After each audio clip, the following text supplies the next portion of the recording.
Kasaragod revenue ജില്ലാ school junior football team തെരഞ്ഞെടുപ്പുമായി ആരോപണങ്ങളുമായി വിദ്യാർത്ഥികൾ രംഗത്ത്.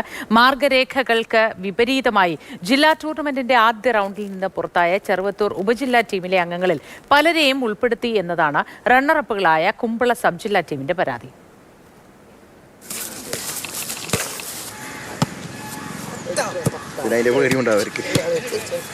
മാസങ്ങളോളം നീണ്ടു നിൽക്കുന്ന കഠിനമായ പരിശീലനത്തിനൊടുവിലാണ് സബ് ജില്ലാ ടീമുകൾ ജില്ലാ ടൂർണമെന്റിൽ പങ്കെടുത്തത്. എന്നാൽ ഈ അധ്വാനത്തിനെ അംഗീകരിക്കാൻ ജില്ലാ സ്കൂൾ ഫുട്ബോൾ ടീമിന്റെ പരിശീലകനും സെലക്ടർമാരും തയ്യാറായില്ല എന്നതാണ് കുമ്പളയിൽ നിന്നുള്ള വിദ്യാർത്ഥികളുടെ പരാതി. പറഞ്ഞു റണ്ണർ സാർ മിനിമം 5 ആളും എടുക്കും, ബാക്കി ട്രയൽസ് നോക്കിയിട്ട് എടുക്കാം അങ്ങനെയൊക്കെ പറഞ്ഞിട്ടുണ്ട്. പിന്നെ നമ്മൾ 2 പേര് വേറെ എടുത്തിട്ടുള്ളൂ. ഫസ്റ്റ് റൗണ്ട് തോറ്റ 4 പ്ലേയേഴ്സിനെ എടുത്തു. മുൻകാലങ്ങളിലെല്ലാം ചാമ്പ്യൻ ടീമിൽ നിന്ന് 7 പേരും റണ്ണറപ്പായ ടീമിൽ നിന്ന് 5 പേരും സംസ്ഥാന ടൂർണമെന്റിൽ ജില്ലയ്ക്കായി ബൂട്ട് കെട്ടാറുണ്ട്. എന്നാൽ ഇത്തവണ അതിനെല്ലാം വിപരീതമായി ആദ്യ റൗണ്ടിൽ നിന്ന് പുറത്തായ ചെറുവത്തൂർ ഉപജില്ലാ ടീമിൽ നിന്നുള്ള 4 വിദ്യാർത്ഥികളെ ടീമിലെടുത്തെന്നും അവർ ആരോപിക്കുന്നു.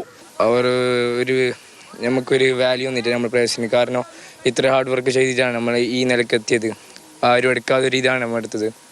രാഷ്ട്രീയവും സ്വജനപക്ഷപാതവുമാണ് കാസർഗോഡ് ജില്ലയിലെ കായിക താരങ്ങൾക്ക് വിലങ്ങുതടിയാവുന്നത് എന്നതാണ് ഈ കുട്ടികൾ പറഞ്ഞു വെക്കുന്നത്.